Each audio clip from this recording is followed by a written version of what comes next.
Hello students, today we are going to discuss the first part of the lesson Equation of Trust, which is included in your English supplementary reader Footprints Without Feet. The author of this story is Victor Canning. At first, let us discuss about the author. Victor Canning was a prolific British writer of novels and thrillers. He was born in Plymouth, United Kingdom on 16th June 1911 and died on 21st February 1986. Victor Canning asile ejon বহুমুখী প্ৰতিভাসম্পন্ন British লেখক যিয়ে বহুতো উপন্যাস আৰু ৰহস্যধৰ্মী কাহিনী লিখিছিলে। তেখেতৰ জন্ম হৈছিলে ইউনাইটেড কিংডমৰ প্লাইমাউথ নামৰ ঠাইখনত 16 জুন 1911 চনত আৰু মৃত্যু হৈছিলে 21 ফেব্ৰুৱাৰী 1986 চনত United কিংডমতে। He was a writer of 61 books altogether, including a travel book, 18 novels, 4 historical novels, 3 children's books, 2 short story collections, and 33 thrillers. তেখেতে সৰ্বমুঠ 61খন কিতাপ লিখিছিলে। তাৰ ভিতৰতে আছিল এখন ভ্ৰমণমূলক কিতাপ, 18খন উপন্যাস, 4খন বুৰঞ্জীমূলক উপন্যাস, 3খন শিশু উপযোগী গ্ৰন্থ, 2টা চুটি গল্পৰ সংকলন আৰু 33টা ৰহস্যমূলক কাহিনী লিখিছিলে। Now let us discuss the first part of the lesson, Equation of Trust. At the beginning of the lesson, we find a box in which some lines are written. The lines are, it is said that you must set a thief to catch a thief, but it is also said that there is honor among thieves. Which saying does this story illustrate? It is said that, etu koa hoy je you must set a thief, tumi ejon chorok thik kori thobo lagibo to catch a thief, an ejon chorok dhoriboloi hole, মানে এজন চোৰক আন এজন চোৰেহে ধৰিব পাৰে। But it is also' said that there is honour among thieves, কিন্তু এইটো কোৱা হয় যে চোৰবিলাকৰ মাজত ইজনৰ আনজনৰ প্ৰতি সন্মান থাকে। Which saying does this story illustrate, এই দুটা কথাৰ মাজত কোনটো কথাক এই কাহিনীটোৱে প্ৰতীয়মান কৰে বা ব্যাখ্যা কৰে। আমি পাঠটোৰ মাজলৈ যাওঁ, তেতিয়া আমি উত্তৰটো পাম। We see 2 questions are given in the beginning. We will try to find out the answers of these questions in the lesson. Let us discuss the first paragraph. Everyone thought that Horace Denby was a good, honest citizen. He was about 50 years old and unmarried, and he lived with a housekeeper who worried over his health. In fact, he was usually very well and happy except for attacks of hay fever in summer. He made locks and was successful enough at his business to have 2 helpers.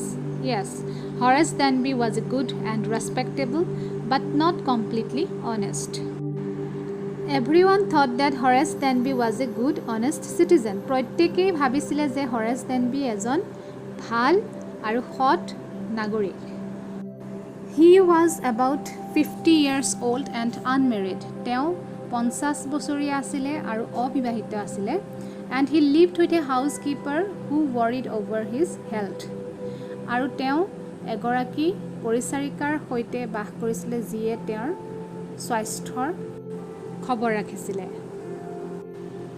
হাউচকিপাৰ মানে পৰিচাৰিকা বা maid. In fact, he was usually very well and happy except for attacks of hay fever in summer. দৰাচলতে তেওঁৰ খুবেই ভাল আছিলে আৰু তেওঁ সুখীও আছিলে, মাত্ৰ তেওঁৰ হে ফিভাৰ বেমাৰটো হৈছিলে গৰমৰ দিনত, সেইটো বাদ দি তেওঁৰ জীৱনটো খুব ভালেই আছিলে, সেই কথাটো বুজাইছে। Hay fever is a disorder affecting the nose and throat caused by allergy to pollen or dust. He made locks and was successful enough at his business to have 2 helpers. তেওঁ তলা তৈয়াৰ কৰিছিলে আৰু তেওঁৰ বিজনেছটোত সফলতা অৰ্জন কৰিছিলে আৰু লগত দুজন সহায়কাৰীও ৰাখিছিলে Yes, Horace Danby was good and respectable, but not completely honest. হয় Horace Danby ভাল আছিলে আৰু সন্মানীয় আছিলে কিন্তু সম্পূৰ্ণ তেওঁ সৎ ব্যক্তি আছিল বুলি ক'ব নোৱাৰি 15 years ago, Horace had served his first and only sentence in a prison library. 15 বছৰ আগতে হৰেছে তেওঁৰ প্ৰথম আৰু একমাত্ৰ শাস্তিটো সেন্টেন্স মানে শাস্তি প্ৰিজন লাইব্ৰেৰী প্ৰিজন মানে হৈছে কাৰাগাৰৰ যেটো গ্ৰন্থাগাৰ তাত এই একমাত্ৰ শাস্তিটো পাইছিলে He loved rare expensive books.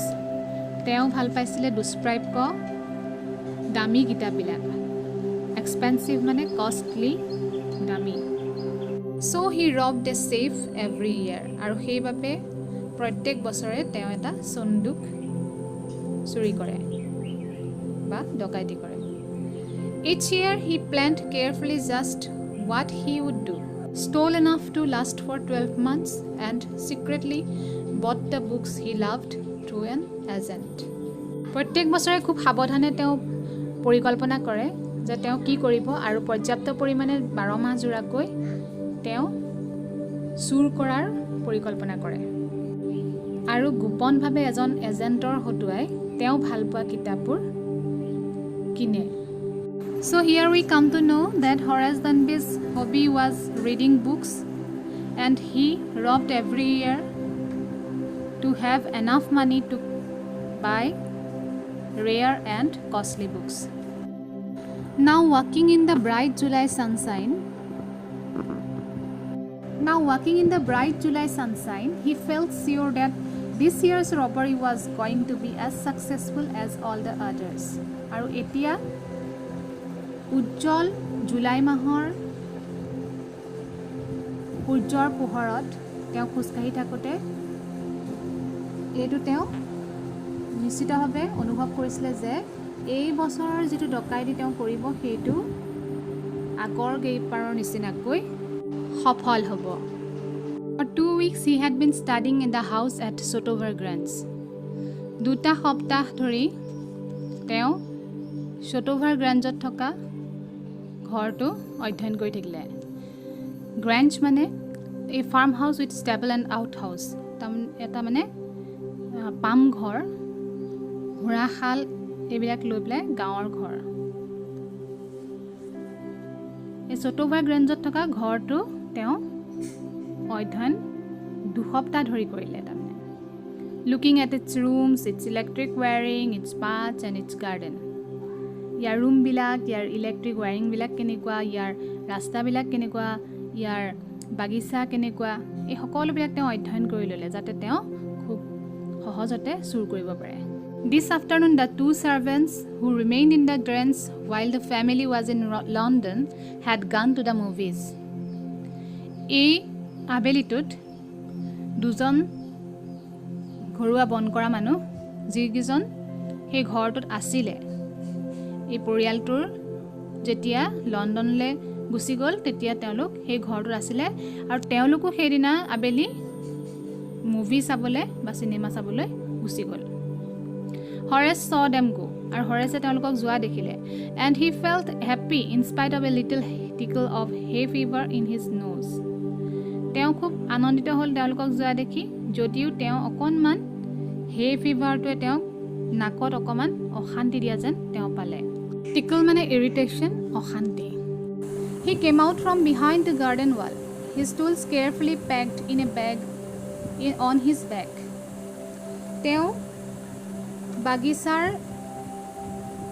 পাছফালৰ দেৱালৰ ফালেদি ঘৰটোৰ চৌহদত সোমালে তেওঁৰ যিবিলাক হাতিয়াৰ পত্ৰ লাগে চুৰি কৰিবলৈ সেইবিলাক ধুনীয়াকৈ পেক কৰি আনিছিলে এটা বেগত ভৰাই আনিছিলে আৰু যেটো তেওঁ পিঠিত লৈ আহিছিলে on his back There were about 15,000 pounds worth of jewels in the Grange safe সেই ঘৰটোৰ সন্দুকটোত থকা মূল্যৱান ৰত্নখচিত অলংকাৰসমূহৰ দাম আছিল প্ৰায় 15,000 pound If he sold them one by one, he expected to get at least 5,000. enough to make him happy for another year. যদিহে সেই অলংকাৰবোৰ তেওঁ এপদ এপদকৈও বিক্ৰী কৰে তেতিয়াহ'লে অন্ততঃ তেওঁ 5,000 পাব আৰু যিখিনি টকাই তেওঁক অন্য এটা বৰ্ষ অন্য এটা বছৰ তেওঁক সুখী কৰি ৰাখিব তাৰমানে he won't have to worry to buy new books as he will get enough money. There were 3 very interesting books coming up for sale in the autumn. তিনিখন বৰ আমোদজনক কিতাপ এইবাৰ অটমত মানে এইবাৰ শৰৎকালত বিক্ৰীৰ বাবে আহি আছে. Now he would get the money he wanted to buy them. এতিয়া তেওঁ সেইখিনি টকা পাব যিখিনি টকাৰ তেওঁৰ প্ৰয়োজন সেই কিতাপকেইখন কিনিবলৈ. অৰ্থাৎ হৰেছ ডেনবিয়ে যদি এই চন্দুকটোৰ পৰা যিখিনি অলংকাৰ আছে সেইখিনি যদি চুৰ কৰি নিব পাৰে তেতিয়াহ'লে তেওঁ আৰু এবছৰমান তেওঁ নিশ্চিন্ত মনেৰে কিতাপ কিনিব পৰাকৈ টকা পাই যাব আৰু এইবাৰ মানে যিকেইখন কিতাপ আহি আছে শৰৎকালত সেই কিতাপকেইখনত তেওঁ কিনি কিতাপৰ সোৱাদ ল'ব পাৰিব. That means Horace Denby will be able to get enough money to buy books of his choice for a year. He had seen the housekeeper hang the key to the kitchen door on a hook outside. তেওঁ দেখিলে যে ঘৰৰ কাম কৰা মানুহে চাবিটো পাকঘৰৰ দুৱাৰৰ বাহিৰত থকা হুকটোত আঁৰি থৈছে. He put on a pair of gloves, took the key and opened the door. তেওঁ এযোৰ গ্লোভছ পিন্ধি ল'লে দুহাতত তাৰপাছত তেওঁ চাবিটো ল'লে আৰু দুৱাৰখন খুলি পেলালে. He was always careful not to leave any fingerprints. তেওঁ গ্লোভছযোৰ পিন্ধি লৈছিলে কাৰণ তেওঁ সদায় সাৱধান আছিলে যাতে তেওঁ কোনো ফিংগাৰপ্ৰিণ্ট ক'তো এৰি নাহে. A small dog was lying in the kitchen.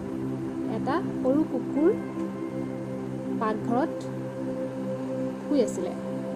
It stirred, made a noise and moved its tail in a friendly way. ই অলপ লৰচৰ কৰিলে তাৰপিছত ই অকণমান শব্দ কৰিলে. কোনে শব্দ কৰিলে? কুকুৰটোৱে.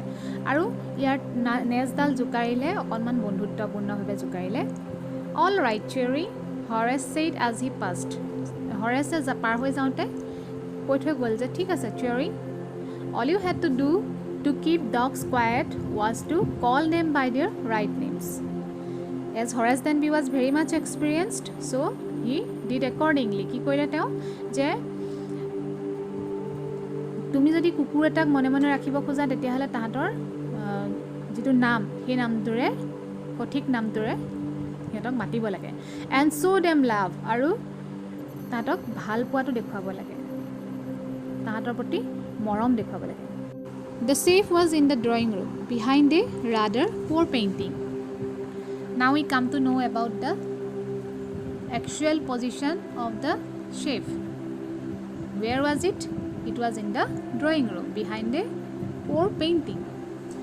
এই সেফটো এই চন্দুকটো এতিয়া ক'ত আছে বুলি আমি গম পালোঁ যে ড্ৰয়িং ৰুমত আছিলে আৰু এখন পেইণ্টিঙৰ পাছফালে আছিলে. Horace wondered for a moment whether he should collect pictures instead of books. হৰেছে অকণমান সময় চিন্তা কৰিলে যে তেওঁ পিকচাৰ কালেক্ট কৰাটোৱে ভাল নেকি কিতাপ কালেক্ট কৰাতকৈ. But they took up too much room. কিন্তু সিহঁতি বেছি ঠাই লয়. ইয়াত ৰুম মানে ঠাই বুজাইছে, স্পেচ বুজাইছে যে বেছি স্পেচ লাগে, বেছি জেগা লাগে পেইণ্টিঙৰ কাৰণে. In a small house, books were better. এটা সৰু ঘৰত কিতাপেই ভাল. There was a great bowl of flowers on the table. টেবুলৰ ওপৰৰ এটা ডাঙৰ বাটিত ফুল সজাই থোৱা আছিলে. And Horace felt his nose tickle. আৰু হৰেছে তাৰ নাকটো অকণমান পিৰপিৰোৱা যেন অনুভৱ কৰিলে. টিকল মানে পিৰপিৰণি উঠা. He gave a little sneeze. Sneeze মানে আমি জানো হাঁচি মাৰিলে, অকণমান সৰুকৈ এটা হাঁচি মাৰিলে. And then put down his bag. তাৰ পাছত তেওঁৰ যিটো বেগ লৈ গৈছিলে হাথিয়াৰ পত্ৰৰ বেগটো তেওঁ নমাই থ'লে. He carefully arranged his tools. তাৰপাছত তেওঁ সেই হাথিয়াৰ পত্ৰবোৰ সাৱধানেৰে ঠিক ঠাক কৰি ল'লে. He had 4 hours before the servants returned. সেই ঘৰত কাম কৰা লোককেইজন অহাৰ আগতে তেওঁ মাত্ৰ হাতত 4 ঘণ্টা সময় আছে So here we come to know how Horace Denby entered the house and he was preparing to execute his plan of robbery. The safe was not going to be hard to open. A sonduktu ba safe to khulatu bor tan kam nohobo. After all he had lived with locks and safes all his life. Jikin hok teo gutei jibonto tola aru sonduk ebilakok loye kotala. That means his profession was to make locks. We came to know about that in the very beginning of this chapter. আমি এই চেপ্টাৰটোৰ আৰম্ভণিতে গম পাইছিলোঁ যে হৰেছ ডেনবিৰ যেটো বৃত্তি আছিলে সেইটো আছিলে তলা চাবি এইবিলাক বনোৱা গতিকে তেওঁৰ বাবে এই তলা খোলা বা সন্দুক ভঙা এইবিলাক বৰ টান কাম নহয় The burglar alarm was poorly built. সেই ঘৰটোত থকা যেটো বাৰ্গলাৰ এলাৰ্ম বাৰ্গলাৰ মানে চোৰ সাধাৰণতে আধ্যবন্ত লোকসকলে ঘৰত চোৰ সোমোৱাৰ সংকেত ধ্বনি দিয়া এলাৰ্ম লগায় আৰু সেই এলাৰ্মটোকে কোৱা হয় বাৰ্গলাৰ এলাৰ্ম হৰেছ ডেনবিৰ মতে সেই ঘৰটোত যেটো বাৰ্গলাৰ এলাৰ্ম লগোৱা আছিলে হেতুৰ বৰ উচ্চ মানদণ্ডৰ নাছিলে হেতু বৰ ঠিক নাছিলে He went into the hall to cut its wire আৰু তেওঁ হললৈ গ'ল ইয়াৰ ৱায়াৰবিলাক যিবিলাক আছিলে সেইবিলাক তেওঁ কাটিবলৈ বুলি হলটোলৈ সোমালে আমি জানিছিলোঁ যে আগতে তেওঁ ইলেক্ট্ৰিক ৱায়াৰিং এইবিলাক সব চাই ফুৰিছিলে ঘৰটোৰ মানে সম্পৰ্কে সকলো তথ্য তেওঁ আহৰণ কৰাৰ পাছতহে সেই ঘৰটোত চুৰ কৰিবলৈ গৈছিলে গতিকে তেওঁৰ হলটোত সোমাই পেলাই ক'ত ইয়াৰ ৱায়াৰবিলাক আছে সেইবোৰ বিচাৰি পাবলৈ বিশেষ দিগদাৰ নহ'লে He came back and sneezed loudly as the smell of the flowers came to him again. তেওঁ ঘূৰি আহিলে কৰপৰা ঘূৰি আহিলে সেই বাৰ্গলাৰ এলাৰ্মৰ যিবিলাক ৱায়াৰ আছিলে সেইবিলাক হলটোত কাটি থৈ উভতি আহিলে and sneezed loudly আৰু খুব জোৰেৰে হাঁচি মাৰিলে কিহৰ কাৰণে হাঁচি মাৰিলে as the smell of the flowers এই ফুলবিলাকৰ যেটো সুগন্ধি came to him again হেতু আকৌ তেওঁৰ ওচৰলৈ সেই সুগন্ধিবিলাক অহা কাৰণে নাকত সোমাই গ'ল সুগন্ধিবিলাক আৰু লগে লগে তেওঁ জোৰেৰে হাঁচি মাৰিলে because he was suffering from hay fever attack and the burglar alarm was also poorly built as he entered the drawing room where the safe was the burglar alarm did not give any siren so we come to know that the burglar alarm was also poorly built and so he easily cut the wire in the hall. How foolish people are when they own valuable things, Horace thought. A magazine article had described this house, giving a plan of all the rooms and a picture of this room. The writer had even mentioned that the painting hid a safe. Horace ভাবিছিলে যে মানুহবোৰ কেনেকৈ ইমান নিৰ্বোধ হ'ব পাৰে যেতিয়া তাহাঁতৰ ওচৰত বহুত মূল্যৱান বস্তু থাকে তাৰ তৎসত্ত্বেও সেই মানুহখিনি কেনেকৈ ইমান নিৰ্বোধ হ'ব পাৰে এই magazine article had described his house এটা মেগাজিনত প্ৰকাশ পোৱা নিবন্ধ এটাত এই ঘৰটোৰ বৰ্ণনা আছিলে giving a plan of all the rooms গোটেই ৰুমবিলাকৰ গোটেই কোঠাবিলাকৰ পৰিকল্পনা দিয়া আছিলে and a picture of this room আৰু আনকি এই ৰুমটোৰ মানে ড্ৰয়িং ৰুমটোৰ এখন ফটো তাত দিয়া আছিলে The writer had even mentioned that the painting hid a safe. আনকি লেখকজনে এটো উল্লেখ কৰিছিলে যে পেইন্টিং এখনে সেই সেফটো বা সন্দুকটোক ঢাকি ৰাখে বুলি হেতু আনকি সেই নিবন্ধটোত কোৱা হৈছিলে So here we come to know that Horace got the details of this house from an article which was published in a magazine. But Horace found that the flowers were hindering him in his work. কিন্তু হৰেছে অনুভৱ কৰিছিলে যে এই ফুলবিলাকে তেওঁৰ কামত যেন বাধা দিছে to hinder means to obstruct to hamper he buried his face in his handkerchief তেওঁৰ মুখখন ৰুমালখনত গুজি দিলে then he heard a voice say from the doorway তেনেকুৱাতে দুৱাৰ মুখৰ পৰা এটা মাতে তেওঁ কৈ থকা শুনিলে What is it? A cold or hay fever? এটো কি পানী লগা নে hay fever? Before he could think Horace said, তেওঁ কিবা এটা ভবাৰ আগতে হৰেছে উত্তৰ দিলে হে ফিভাৰ বুলি কৈ দিলে। And found himself sneezing again, আৰু লগে লগে তেওঁ এটা হাঁচি মাৰিলে। দ্য ভইচ ৱেণ্ট অন, সেই মাতটোৱে কৈ গ'ল, you can cure it with a special treatment. You know' if you find out just what plant gives you the disease. তুমি এই বেমাৰটো ঠিক কৰিব পাৰিবা এটা বিশেষ পৰিচৰ্যাৰ দ্বাৰা, মানে স্পেচিয়েল ট্ৰিটমেণ্টৰ দ্বাৰা, যদিহে তুমি বিচাৰি উলিয়াব পাৰা কোনজোপা গছে তোমাক এই বেমাৰটো দিয়ে। I think you'd better see a doctor, মই ভাবোঁ তুমি এজন ডাক্তৰৰ ওচৰলৈ যোৱাই উচিত। If you are serious about your work, যদিহে তুমি তোমাৰ কামত তুমি চিৰিয়াছ, তোমাৰ কামৰ প্ৰতি তুমি যদি বেছি আগ্ৰহী, তেতিয়াহ'লে তুমি এজন ডাক্তৰৰ লগত কথা পতা ভাল। I heard you from the top of the house just now, মই তোমাৰ হাঁচিৰ শব্দ একেবাৰে ঘৰটোৰ ওপৰৰ পৰা শুনিছোঁ এইমাত্ৰ। So' in the last lines of this first part, we come to know that someone else was also present in the house apart from Horace Denby. This much for today. We'll discuss the second part of the story in the next video. Thank you.